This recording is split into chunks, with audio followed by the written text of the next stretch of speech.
Prête-moi ton attention s'il te plaît. Oui, oui, c'est à toi que je veux parler. C'est au moins à toi que je veux parler. Si je ne suis pas au studio, je suis chez MCO. Elimo Construction. En tout cas, vous pouvez voir qu'on est à l'usine. Et aujourd'hui, comme dans le projet de Je visite mon pays, je suis en train de rencontrer les hommes, les femmes, les papas, les mamans, les yaya, les bébés, tout le monde aujourd'hui. Je suis venu rencontrer un monsieur, un génie. Ah ben oui, c'est un génie. Un génie, un ingénieur. Il est professionnel.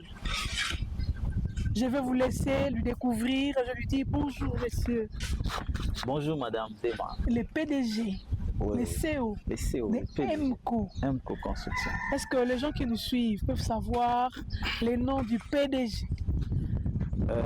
On m'appelle Eliel Kasson. Je suis ingénieur civil, en génie civil. J'œuvre dans la construction, tout ce qui est bâtiment, génie civil, route, pont, je suis dans ça. Route, pont même? Ouais. C'est pas pour rien, j'ai dit, il était génie. Vous avez écouté génie civil et il évolue dans la construction. Et comment est né votre parcours dans ce domaine? Comment vous avez commencé? C'était un bon matin, vous êtes réveillé et puis boum, vous êtes venu à Elimo ou bien qu'est-ce qui s'est passé? En tout cas, merci beaucoup pour la question. Elimo est né en 2020. 2020. On est en 2026, je rappelle, ça fait 6 ans. Et dans la période de Covid. Alors, il y a un papa que je ne connaissais pas encore à l'époque, qui avait organisé une prière parce que toutes les églises étaient vraiment confinées, fermées. Alors, il n'y avait plus d'activité. C'est comme ça qu'il a organisé une prière à la montagne de Kawama. Kawama. Oui. C'est comme notre Mangengue à Kinshasa. Oui. À Kawama. Nous sommes allés à Kawama, on était en train de prier. Pendant qu'on priait là, bon, il a eu une vision. Il a seulement dit, je suis en train de voir Elimo Construction. Bon, ça l'a étonné. On ne se connaissait pas, c'était la première fois. Et puis il pose la question, parmi nous, il y a quelqu'un qui s'appelle Elimo ou quelqu'un qui est dans la construction. C'est comme ça que j'ai pris quand même le courage. Je lui ai dit oui. Je suis ingénieur constructeur. Ah bon? Ok. Je viens de voir, on m'a montré Elimo Construction. Elimo Construction. Ouais, Elimo Construction. Eliel Monga Construction. J'ai été surpris et effectivement, il a tapé vraiment. Je m'appelle Eliel Kasongo Monga. Donc c'est votre nom? Oui, c'est mon nom. Et lui, il a vu ça? Et lui, il a vu ça. Alors j'ai compris que, en tout cas, c'était sérieux cette affaire. C'est comme ça qu'il me posait la question de savoir si j'étais dans le corps de la construction. J'ai dit oui, effectivement, je suis ingénieur. Je construis pour des gens. Bien, ok, en tout cas, c'est une bonne chose. Sinon, c'est ce que je venais de voir. J'ai vu une très grande société, une très grande entreprise du nom de Elimo Construction. Et là, ça vous a trouvé déjà dans cette atmosphère de bain ou même vous étiez libre, en train d'abord de vous chercher?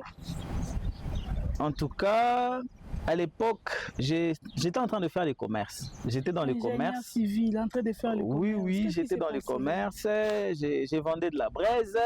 Bon, c'était dans le but de me rechercher. C'était vraiment dans le but de me rechercher dans la vie, quoi. C'est comme ça que j'ai parti en brousse.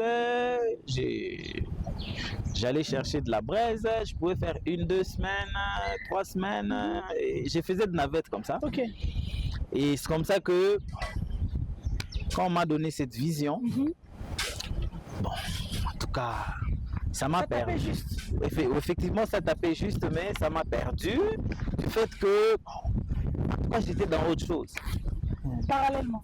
Voilà, vraiment parallèlement. J'étais vraiment dans autre chose. C'était comme ça. Alors, je me suis retrouvé, je ne savais vraiment pas par où commencer. Et quand vous étiez en train de vendre la braise, là, comment vous avez fait pour combiner la vente de la braise et votre métier? Comment vous avez fait ça? En tout cas, tout ce que je sais, c'est que je me rappelle, il y a un de mes beaux-frères qui m'avait juste posé la question. Ok. Il m'a dit, mais bof, comment tu conçois un ingénieur constructeur en train de vendre de la braise? Tu pars en bourse, tu fais 2 semaines, 3 semaines, et puis tu rentres. Mais si ça arrivait que il y a quelqu'un qui a besoin de vous et que vous êtes en bourse, il n'y a pas de réseau. Il n'y a pas de réseau. Comment vous allez faire? Vous ne trouvez pas que vous pouvez peut-être envoyer quelqu'un par là-bas, il paye pour vous, il vous ramène de la marchandise, et puis vous êtes ici en train de peut-être d'attendre les opportunités. En tout cas, j'avais trouvé que c'était vraiment... Ça t'a même fait réfléchir. Oui, ça m'a fait réfléchir, en tout cas énormément même. Je me suis dit non, en tout cas, c'est un sujet de réflexion. Je me suis mis à réfléchir, je me suis rendu compte qu'il avait vraiment raison. Alors, j'ai jugé mon arrêté. Donc, la parole du beau-frère et le message de la montagne, ensemble. En tout cas, c'était ensemble. Et ça fait réfléchir. Ça m'a vraiment fait réfléchir. Et du coup, je me suis seulement posé une question. Par où commencer? Mais je me suis mis quand même à réfléchir un tout petit peu. C'est après que je me suis rappelé que je pouvais faire des maquettes, je pouvais faire des plans, je pouvais commencer à poster. Au lieu d'aller là-bas, on pouvait envoyer quelqu'un acheter. Je pouvais envoyer quelqu'un. Oui, en tout cas, c'est par là que ça a commencé. Ok. C'est par là que ça a commencé. Dans quelle année? C'était déjà fin 2020, début 2021. Fin 2020, vous étiez quand même rapide à recevoir la chose. Oui, j'étais vous vraiment avez reçu la parole et directement, vous n'avez pas attendu. En tout cas, je n'avais pas attendu parce que je m'étais seulement dit, comme c'est Dieu, lui-même, il va disponibiliser et l'intelligence et les moyens pour commencer. Donc, vous avez commencé avec la parole de Dieu. En tout cas, j'ai commencé avec la parole de Dieu. Amen. Déjà que si je peux faire une petite histoire de comment je me suis retrouvé en génie civil. En tout cas, j'étais passionné du génie civil. Du génie civil. J'étais passionné du génie civil jusqu'à arriver un jour, j'ai rêvé quelqu'un en train de me dire, toi, c'est le génie civil ou rien. Ou rien. Ouais. Pour vous, votre carrière là, c'est Dieu dedans. En tout cas, c'est Dieu dedans parce que j'ai eu une recommandation dans ce rêve, celui de construire les hospices de vieillards, les orphelinats, ainsi que les églises. C'est la mission pour laquelle Dieu m'a vraiment recommandé de faire les Donc Dieu trouve son intérêt dans votre génie civil là. Parce qu'il vous a donné, il sait qu'il vous a donné de l'intelligence pour ça. En tout cas, c'est d'ailleurs par là que j'ai compris la vision que l'homme de Dieu m'avait donnée et c'est que moi-même j'avais reçu un peu plus avant. Et j'ai compris que en tout cas, c'est Dieu qui me voyait. Donc vous avez commencé à poster des maquettes. J'ai commencé à poster des maquettes, j'ai commencé à faire des plans. En tout cas, ça a commencé comme de la blague. Et les marchés sont venus comme ça. Et les marchés sont venus comme ça. D'ailleurs, pendant que les contrats finissaient dans leurs entreprises avec Covid-19 et tout, moi déjà j'avais 2 chantiers que j'ai combinés. Des chantiers. Je vous dis pendant Covid. Comme ça, juste parce que quelqu'un a parlé de la parole de Dieu. Oui, effectivement. Vous avez posté. J'ai posté et Dieu a envoyé les clients. Donc c'est possible de commencer avec Dieu quelque part, quoi. En tout cas, c'est très possible. Avec 0. Je vous dis, avec 0, on peut commencer et puis on se lance. Et c'est comme ça. Jusqu'aujourd'hui. Jusqu'au jour d'aujourd'hui, je ne sais même plus compter combien de chantiers que j'ai fait. En tout cas, je ne sais plus compter. J'ai fait beaucoup de chantiers, d'autres je ne me rappelle même plus. Vous avez oublié? J'ai même oublié, franchement. Donc, M. Eliel a commencé avec la parole de Dieu et merci à ces beaux frères-là. En tout cas, d'où vous êtes, on vous dit merci d'avoir réveillé ça. Et voilà aujourd'hui. On a M. Kassomole, CEO, hein, s'il vous plaît. Alors, M. Eliel, oui. Vous êtes CEO de cette entreprise. Vous évoluez dans la construction, la vente de matériaux.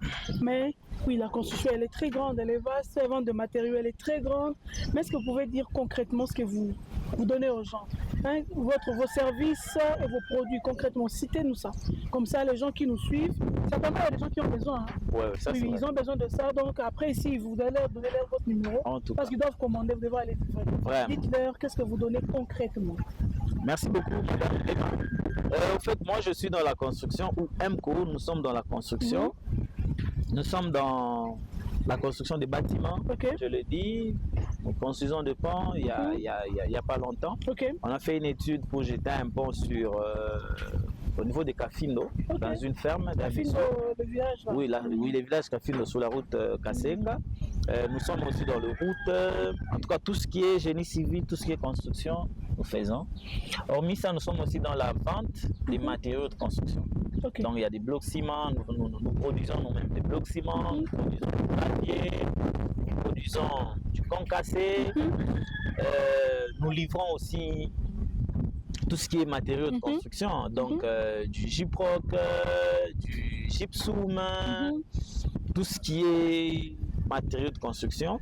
Mais il y a de ce matériau, on travaille en partenariat avec des amis qui ont des quincailleries, à gauche-droite. Nos partenaires partout. Effectivement, là. Nos partenaires. Et nous sommes aussi dans la location des matériaux de construction, à l'occurrence la bétonneuse, le vibraire béton, les pieds droits, le rouleau compacteur, la plaque vibrante. En tout cas, nous sommes vraiment dans la compacteur, chose là qu'on roule là comme ça pour oui, compacter les sols. Oui.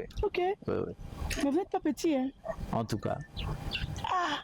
Donc vous, de la manière dont vous venez de dire maintenant là, donc je comprends. Quelqu'un peut vous confier juste les terrains. Et vous commencez de la conception à la remise de la clé. Oui, effectivement, nous sommes dans ça. Donc de la conception jusqu'à la remise de clé. Juste un terrain comme ça? Oui, juste un terrain comme ça. Il trouve déjà que c'est bien fait. Oui, il revient, il trouve déjà que c'est bien fait. Donc nous concevons un plan, nous faisons une maquette, on présente des différentes vues. Et puis on commence avec la fondation. Donc de la fondation à la réalisation. Il n'a qu'à venir avec ses objets. Oui, il n'a qu'à venir avec ses bâtiments. Oui, et puis il habite. Ça c'est waouh. En tout cas, c'est très waouh. Maintenant, quand vous livrez les choses, vous avez cité notamment le bloc ciment, le gravier. Maintenant, c'est quoi la différence? Parce que je vais dire que vous n'êtes pas seul. On est dans la ville de Lubumbashi. Je pense qu'il y a aussi d'autres qui sont dans ça. Mais c'est quoi la différence de vos produits par rapport à la qualité? Comment vous différenciez dans ça là? Merci beaucoup, Madame Dema. Par rapport déjà à la différence, vous devez savoir que je suis ingénieur, constructeur. Un détail. Donc ça signifie que je connais les matériaux. Je connais les caractéristiques des matériaux que j'utilise. Donc déjà, le choix que je porte sur le matériau, c'est déjà la première des choses. Par rapport à votre connaissance. Oui, par rapport à la connaissance que je possède. Donc, je ne prends pas n'importe quel matériau dans la formulation déjà de bloc ciment. Je ne prends pas n'importe quelle roche dans la production de gravier. Vous voyez un peu. Donc, c'est ça qui entre plus en jeu. Mais comme vous le savez, on ne sait vraiment pas donner... Non, il ne faut pas. Avec vraiment précision. Tous les matériaux qui doivent entrer en jeu dans la fabrication d'une brique en bloc ciment, bien sûr. Pourquoi? Parce que nous sommes sur le marché, donc il y a de la concurrence et tout ce qui vient. Ça doit rester loyal. Effectivement. Donc vous gardez? Oui, en tout cas, ça on garde parce que c'est même ce qui nous rend, c'est notre secret professionnel et c'est ce qui nous rend fort. Mais sinon, différent des autres. Voilà. Mais sinon, la qualité, elle est wow. Top de top. C'est pas, vous faites une maison aujourd'hui, après demain, ça tombe. En tout cas, depuis que je suis dans le corps de métier, je n'ai jamais eu de plainte avec mes clients. Donc, de la conception à la réalisation, tous les détails, je le suis. Et jusque-là, je n'ai jamais eu de plainte. Donc, vous êtes à Lubumbashi. Je pense que ça fait beaucoup d'années. Beaucoup d'années. Vous êtes installé ici. Quel regard portez-vous sur l'évolution de la ville en matière de construction par rapport à la ville de Lubumbashi? Vous étant que professionnel, étant que ingénieur civil, en génie civil, quel regard portez-vous par rapport à la construction, les gens qui construisent? Je vu qu'il y a beaucoup de chantiers, mais vous étant que professionnel, comment vous regardez ça? En tout cas, merci beaucoup, madame. À ce point, je demanderais que vous puissiez être sincère. Voilà. J'aimerais vraiment que vous puissiez être sincère parce que je ne sais pas, moi, je regarde, oui, mais je ne suis pas professionnel, mais vous, étant que professionnel, ça peut aider. En tout cas, vous avez parfaitement raison. C'est un terrain très puissant. Déjà que la construction elle est en train de monter aussi à Lubumbashi. elle monte vraiment en puissance. Mais à la différence, c'est que il n'y a vraiment pas vraiment le respect, hein, dans le respect des normes, Des normes, de principes. dans des principes, dans des petits chantiers. Quand je parle des petits chantiers, c'est par exemple un R+1, une maison à un étage, ou un R+2, une maison à 2 étages. En tout cas, hein, il n'y a vraiment pas ce respect-là. Ok. Pourquoi? Parce que la plupart des clients, ils confient pas des chantiers aux professionnels. La plupart des clients, c'est rare, hein? Bon, c'est à peine peut-être qu'on peut voir Des personnes contactées de gens qui sont du domaine. sont du domaine, mais là, dans la plupart des cas, c'est toujours vraiment soit c'est un maçon, Les beaux-frères. soit c'est un beau-frère, qui n'est d'ailleurs pas du domaine, par La petite exemple. sœur de sa femme. Par exemple, il n'est pas du domaine, et puis bon, c'est son beau-frère qui a un chantier, il les prend, il les copte, il cherche 2-3 maçons sur la route, et puis il commence à faire. Mais c'est pas risqué ça. Mais bien sûr, c'est risqué. C'est comme ça que vous constatez, que vous voyez, il y a beaucoup de bâtisses qui ne respectent pas, qui ne sont pas dans les normes, qui s'écroulent, qui s'effondrent, et tout là. Donc c'est justement parce que il n'y a pas les études de terrain, les études de sol, donc Sur un terrain marécagé, on n'arrange pas encore, mais on commence déjà à mais construire. je vous dis, on commence déjà à construire. Ils viennent là, et puis quand vous arrivez, vous essayez de poser la question, c'est qui l'ingénieur? En tout cas, c'est un monsieur là. En tout cas, on ne sait vraiment pas dire que c'est un ingénieur. On ne sait pas l'identifier. En tout cas, on ne sait pas. Si vous n'avez pas l'ordre des ingénieurs. Oui, il y en a, mais je vais seulement demander à l'ITPR, déjà que j'ai vu dernièrement, ils ont commencé à suivre aussi ça. S'ils peuvent encore accélérer ou accentuer, en tout cas, le suivi, en tout cas, ça sera une bonne chose parce que, en tout cas, on est vraiment envahi par des charlatans. Vous êtes envahi par les imposteurs. En tout cas, on est vraiment envahi par des imposteurs. Mais ça, c'est un danger parce que je suis en train de voir ça à long terme. C'est la vie humaine qui va coûter cher. Mais bien sûr, c'est même ça. Des maisons qui s'écroulent. Oui. C'est des pertes de vie parce que parce qu'ils ne savent pas que utiliser le profane coûte plus cher que le professionnel. C'est même ça au fait. Qu'est-ce qui arrive?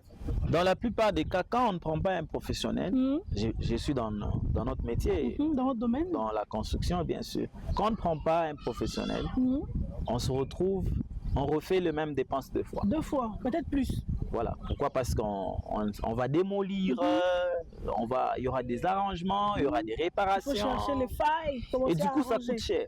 Mais quand on prend un professionnel, il connaît, il sait bien que ici on peut utiliser tel matériau, ici on peut utiliser tel appareil, et puis ça va vite d'ailleurs. Ça va très vite. Et surtout que, bon, bizarrement, c'est que les clients ont peur des ingénieurs, sous prétexte qu'ils sont chers. Non, vous les ingénieurs, en tout cas, les ingénieurs sont chers. Mais ils ne savent pas qu'ils dépensent plus cher que ça. Mais c'est même ça. Et jusqu'à la fin, aller même être emprisonné parce que la maison va tomber, il y a des enfants, des gens à l'intérieur, la vie humaine elle est sacrée, on vous condamne. Effectivement, c'est même ce qui arrive dans la plupart des cas. C'est quand ils rencontrent des difficultés avec leurs soi-disant ingénieurs qui recourent maintenant. Et ça nous arrive beaucoup, alors beaucoup de fois où on fait de réparation des bâtisses.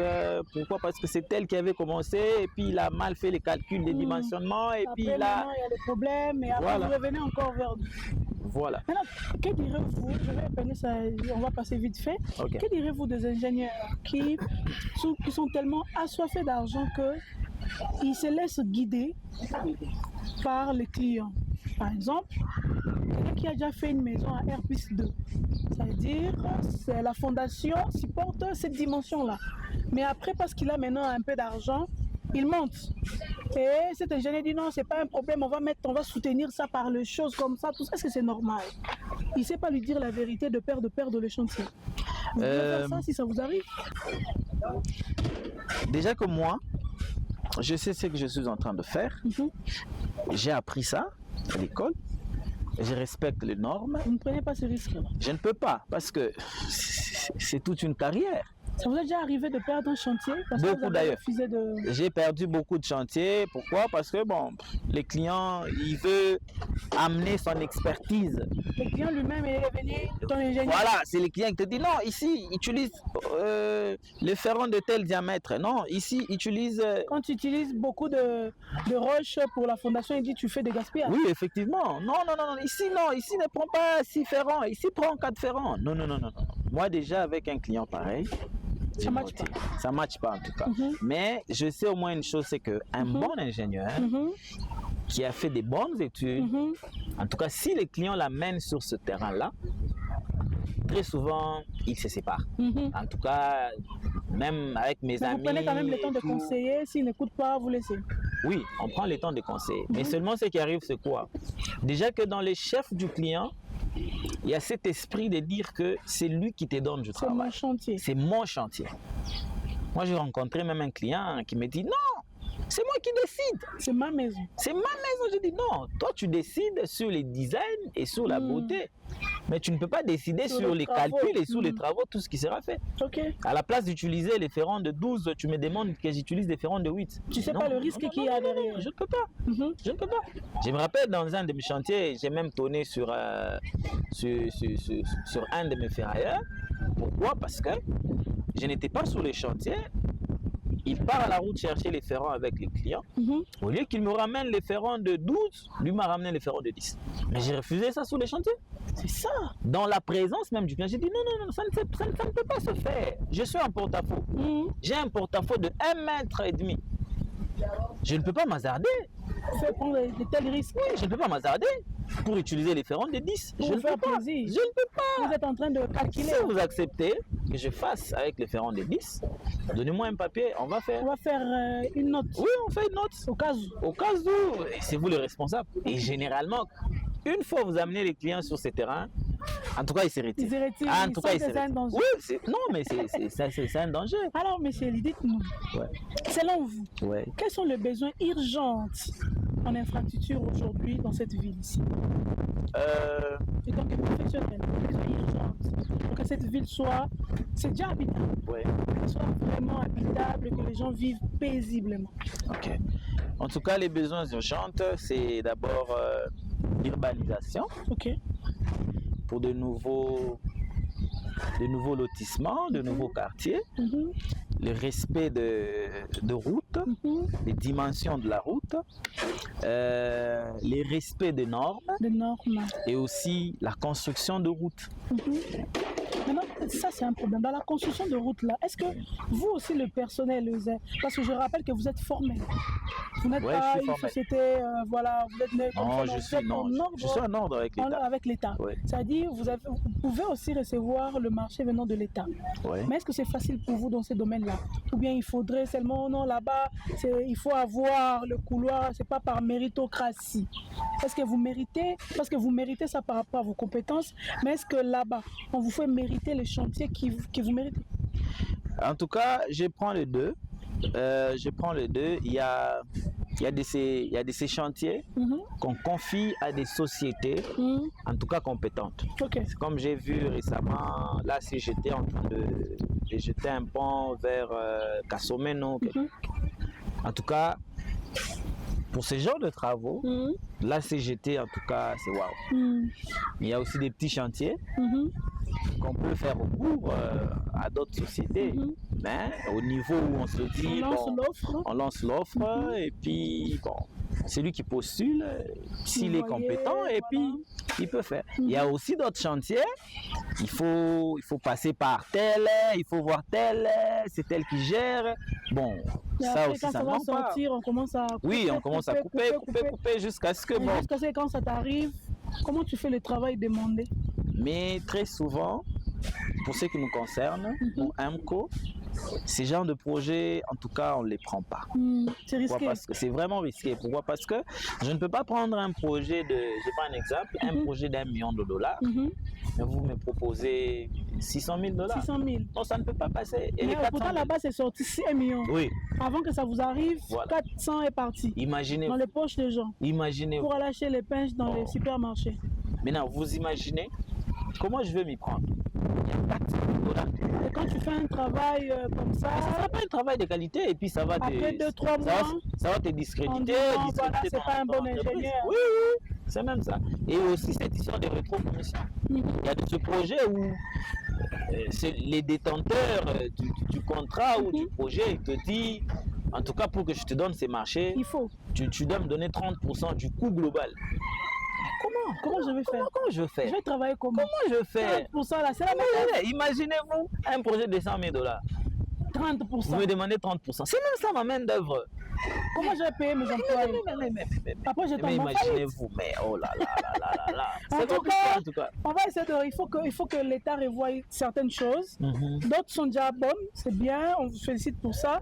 Mais de l'autre côté, il faudrait aussi encourager que le père sur les individus, de messieurs comme ça, intelligents, donner-lui l'opportunité de servir son pays avec ce qu'il connaît.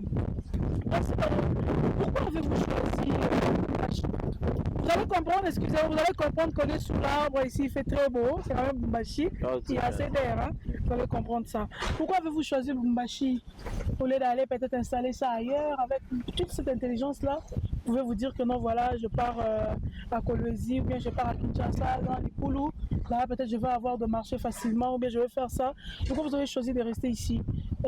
Quel était cet élément-là qui vous a confirmé que non, mon terrain, c'est ici? Merci beaucoup, Madame Dema. Okay. Je suis très content et très fier de vous encore une fois de plus. Au fait, je suis né ici à Lubumbashi, grandi à Lubumbashi. Il me fallait d'abord connaître et maîtriser tout le rouage de Lubumbashi. Et puis après, maintenant, voir ailleurs.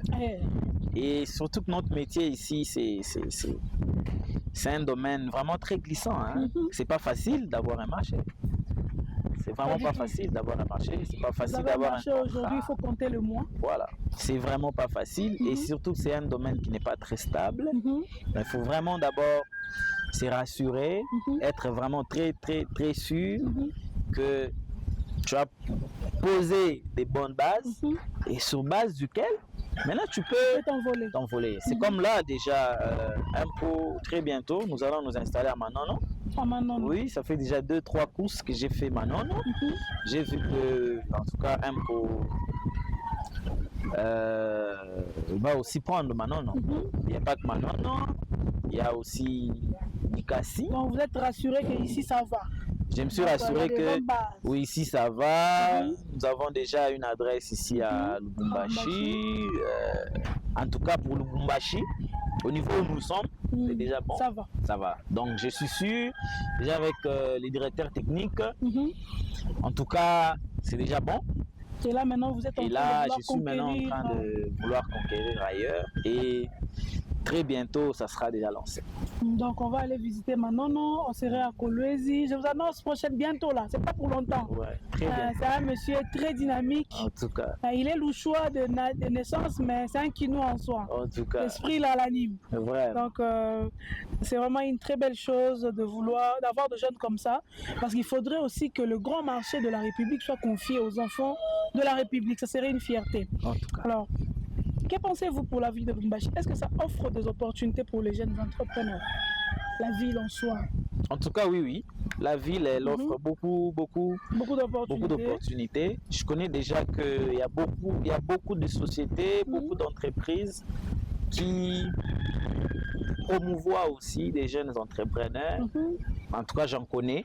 J'étais seulement peut-être citer les noms comme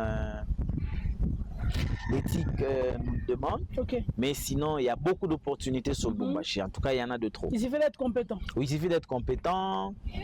Pas seulement avoir des connaissances gauche-droite ou des recommandations. Il suffit seulement d'être compétent. De savoir ce que tu fais. En tout cas, si seulement tu connais ce que tu fais, tu fais bien. En tout cas, c'est comme moi déjà. En tout cas, la plupart de mes réalisations, la plupart de mes chantiers, c'est des chantiers en chantier. Qu'est-ce qui m'arrive? J'ai fait pour un monsieur X. Il vous recommande parce que et puis lui aussi me recommande, le travail était bien fait, je me suis bien comporté, il a aimé, ou soit peut-être c'est un monsieur qui passe par là et il se rend compte que, en tout cas on a bien fait, et puis il demande le contact et puis ça passe comme ça. Alors, comme pour les gens qui peuvent passer. Maintenant là, il y a peut-être quelqu'un qui peut passer par notre vidéo et voir ça. Si quelqu'un veut vous contacter parce qu'il a un terrain quelque part, il veut construire, il vous contacte comment? Si quelqu'un veut commander, d'abord ici l'adresse pour commander le gravier, parce que je pense qu'il y a de bennes, vous livrez en bennes. Oui, effectivement. Oui, c'est en grande quantité. En tout cas, quelle que soit la quantité, vous. Oui, en tout cas, nous livrons. Si vous voulez des blocs, maintenant, si quelqu'un veut commander, quelqu'un a son chantier déjà, il veut commander des blocs, il veut commander des graviers, il veut commander de matériel, et peut-être louer. Il vous contacte comment? J'ai un numéro. J'ai un numéro. C'est un numéro oui. Ok. Donc c'est le 090. Oui, le 090 48 79 743. 743. Donc c'est ce numéro-là. Oui, c'est ce numéro. Donc je vous répète, le 090 48 79 743. C'est par là. En tout cas, c'est là qu'il faut passer le commande. Disponible 24 heures sur 24 heures. Si vous voulez les tonnes, 10 tonnes, 20 tonnes de gravier, vous commandez. Les blocs de ciment, vous la même chose. C'est ça. Même chose. Même chose. Le tout. Si vous voulez commander les plans, appelez Monsieur Eli. Vous aurez une belle maison. En tout cas, moi, j'ai revenu pour construire ma maison. En tout cas, on est là. Déjà un chantier, donc c'est bon. On est là. Appelez MCO par ce numéro-là, commandez.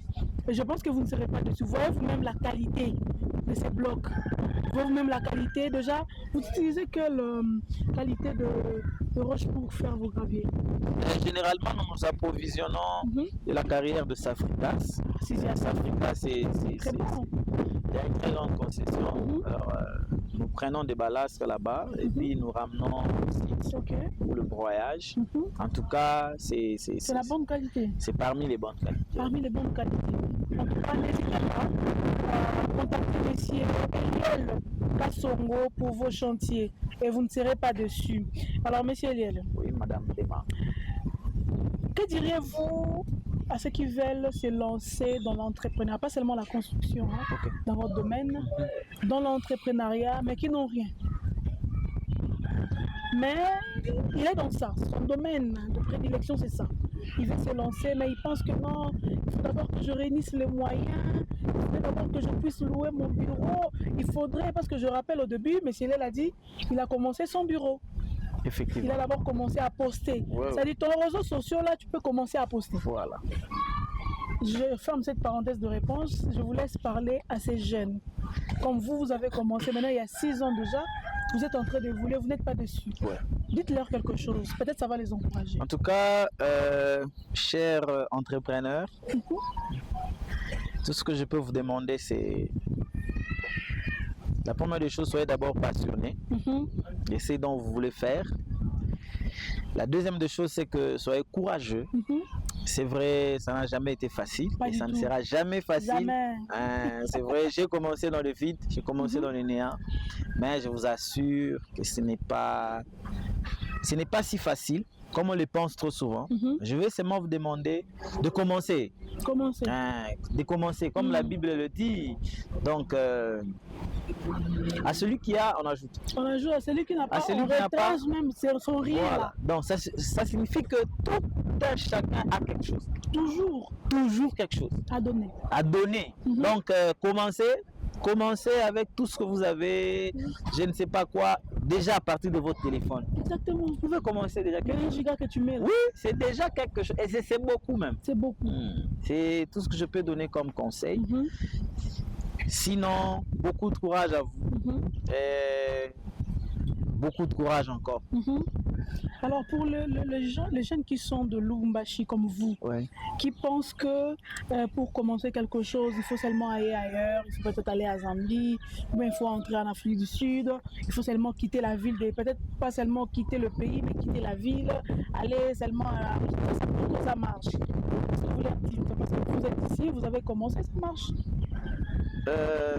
Est-ce qu'il faut toujours se déplacer pour que ça marche? Non, pas forcément.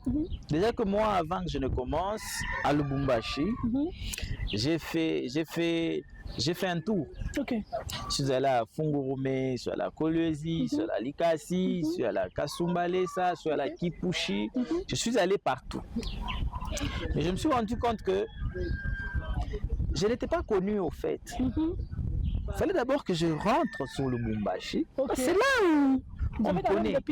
Voilà, c'est là où on me connaît, c'est là où j'ai quand même 2, 3, 4 connaissances. À qui tu peux déjà... Voilà, en réalité, les clients ne sont pas loin.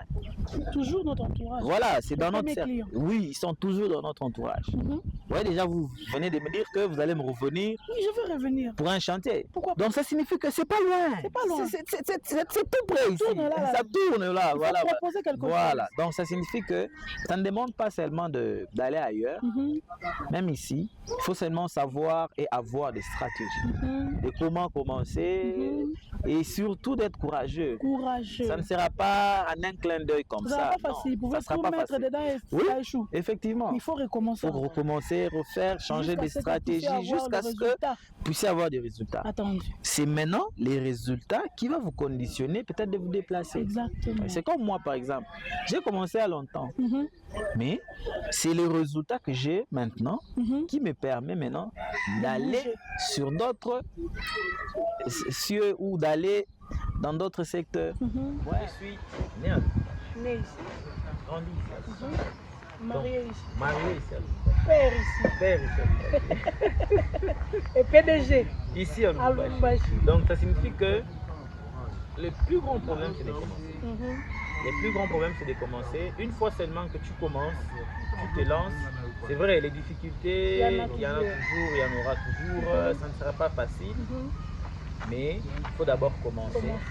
Après commencer, donner la forme à ce dont tu as commencé ici, là où tu es. C'est les résultats de ce que tu as commencé te permettra maintenant d'aller voir ailleurs. Je peux prendre mon exemple à moi. Bientôt là nous allons prendre Manono. Donc ça signifie que déjà pour le Lubumbashi, c'est bon. Je ne pouvais pas commencer par Manono et revenir ici. Non. Comment? Parce que là-bas, ils ont besoin de témoignages. Voilà. Là-bas, qu'est-ce que vous avez déjà fait? Qu'est-ce que vous avez déjà fait? Pourquoi vos réalisations? Très souvent, voilà, très souvent. Aujourd'hui, si on peut avoir des chantiers gauche, droite, c'est parce qu'il y a certains qui nous ont vu faire. Tu te vois, tu fais bien. Bon, il y a des bâtisses ici sur la ville de Lubumbashi. Là-bas, et puis bon, vous voyez que c'est vrai, c'est lui qui peut faire. Et quand on vous donne, vous faites. Et cette personne pour qui vous avez fait ces bâtisses a une famille à Manono, par exemple, qui vous recommande. Mais je vous dis. À Kolwezi, à Likasi, à Kasumbalesa, et puis ça vous. Et puis c'est comme ça. C'est parti. Je venais d'ailleurs de finir un chantier. J'ai fini de faire une toiture, une couverture pour un monsieur qui habite Manono. Après, il va ramener ça là-bas. Oui. Il va ramener votre nom là-bas. Effectivement. Si un ami lui pose la question. Son chantier c'est à Likasi. Ouais, un peu. Donc ça signifie que à partir de Manono, il va atteindre Likasi. Voilà. À partir de Likasi aussi, j'ai fait cette aussi. Et puis ça va comme ça. En tout cas, ça va comme ça. À partir de Lubumbashi, il a atteint Manono. Manono, il a atteint Likasi. Likasi, il a atteint Kolwezi. Et pourquoi pas le monde entier? Il va atteindre. Parce qu'il y aura un monsieur qui va faire son chantier à Kinshasa, qui habite aux États-Unis. Après, c'est parti. Alors le plus grand problème, c'est de commencer. Commencez quelque part. N'ayez pas peur de commencer dans le vide. Essayez, prenez les risques, osez. Et demain, on va vous acclamer. Et c'était ça, le dernier parole de Monsieur Eliel Okasongo, le PDG de MCO. Elimo Construction. Et ici, nous sommes à l'usine où ils sont en train de produire de matériaux de construction. Il y a le gravier, le bloc ciment, ils livrent de sable, pourquoi pas de roche.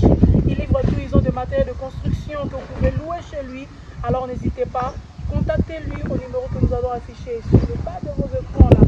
Soyez gentils, c'est votre frère. Et en plus de ça, il est compétent. Et ça, je vous rassure, j'ai vu le bâtisse, vous allez voir ça.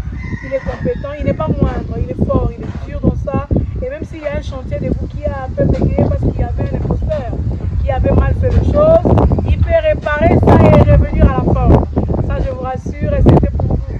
Debs 2 mois, toujours en République démocratique du Congo, dans la province de Okatanga et plus précisément dans la ville de Lubumbashi. Et là, dans l'usine de M.